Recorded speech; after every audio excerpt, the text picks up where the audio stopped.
Magandang hapon mga kapuso, asahan pa rin ang mga ulan bukas kaya ihanda ang inyong mga payong.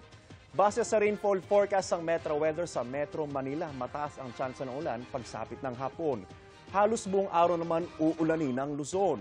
Heavy to intense rains ang posibleng maranasan, kasama po dyan ang Palawan dito sa Quezon, ilang bahagi ng Central Luzon at ang Bicol Region. Malakas na ulan din ang asahan sa halos buong Visayas, lalo na sa Aklan. Simula hapon naman, asahan ng mga pag-uulan sa malaking bahagi ng Mindanao. Ayon sa pag-asa, ang mga pag-ulan sa bansa ay dulot ng habagat at trough o extension ng low pressure area o LPA.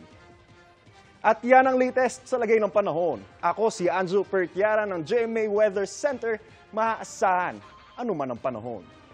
Mga kapuso, manatili nakatutok sa balita anumang oras. Mag-subscribe sa GMA Integrated News sa YouTube.